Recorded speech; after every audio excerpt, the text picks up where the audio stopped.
There are some things in footy that make me a little nostalgic that don't happen anymore, so I thought I'd take a look back at them right here, right now. It's very simple, but the roof being open at Marvel. The roof being open at Marvel is almost a little bit of a bad nostalgia while being a good nostalgia. Being at Marvel with the roof open, with a nice breeze coming through at a 2 PM bounce down, that was just absolutely unreal. But if you're watching a game on TV at Marvel with the roof open, you can't see a bloody thing. Channel 7 are big in the nostalgia department for me. First of all, I think it's the intro we all know. It's the Boys Are Back intro.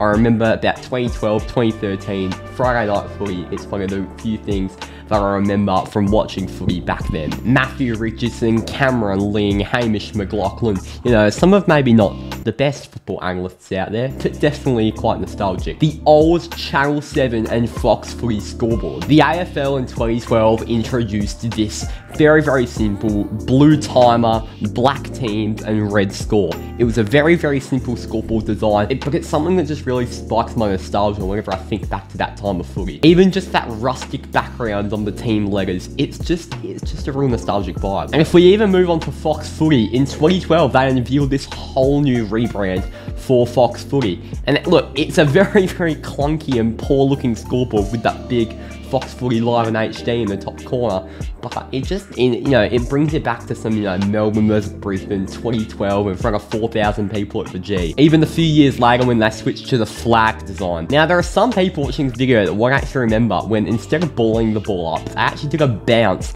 instead of balling the ball up. Now they're actually discussing whether to get rid of the centre bounce altogether and only have balls up all over the ground. But back in the day, they actually bounced it everywhere, no matter what the stoppage was. So, let me know, would you like to see the bounce back, or should the bounce be removed? Let me know down in the comments. I remember at silly hours of the morning, or silly hours at night, Ireland playing Australia down at Croke Park, or Ireland coming to Australia to play at Subiaco Oval. They need to bring back international rules. It was such a fun hybrid of the game, and it wasn't like, a Legends game, or a modern day State of Origin where, no one really tries. It's actually really, really competitive contest, and I love to see the hybrid of the sports. Now, this is for the Perth viewers.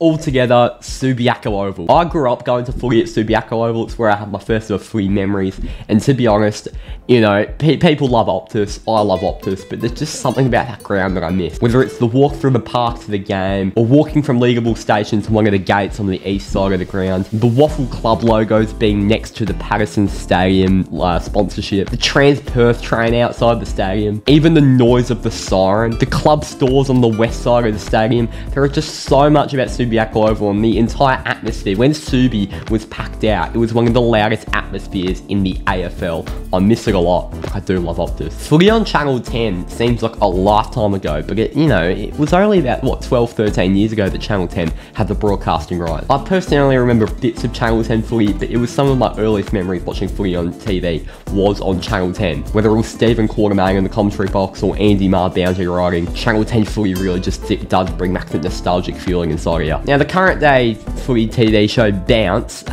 let's just say it's not the greatest of TV shows anymore. The people on there aren't very funny anymore, and it all started going downhill about 5 years ago. But who remembers when Bounce, when it first started, was called After the Bounce and Before the Bounce?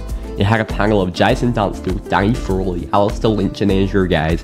It was very well balanced, it was a fresh new concept, and was funny each and every week. I miss those days when, it was called Before the Bounce or After the Bounce, and it was actually half AFL program, half comedy program. Now, it doesn't feel like they talk about footy at all, and I haven't watched a full episode in about 4 years. Who remembers split rounds? If we go back to 2012, for example, in round 1, the season kicked off on a Saturday with GWS vs Sydney, and then the week after, the second game of the season was on a Thursday night between Richmond and Carlton. I'm not particularly sure why they did split rounds and why they started these certain games a week before the rest of the round, but I don't know, it's just something I remember. Anzac round in Wellington. In the early 2010s, I'm sure a lot of people will remember when Sydney and St Kilda had a few contests in Wellington for Anzac round. These were the first ever games to be played for premiership points outside of Australia. It was a big step forward into, doing the China games a few years later. Now, I thought the China games were horrendous, but I'd love to see the New Zealand game come back. Let me know your thoughts on that down in the comments. I think New Zealand's a really integral part of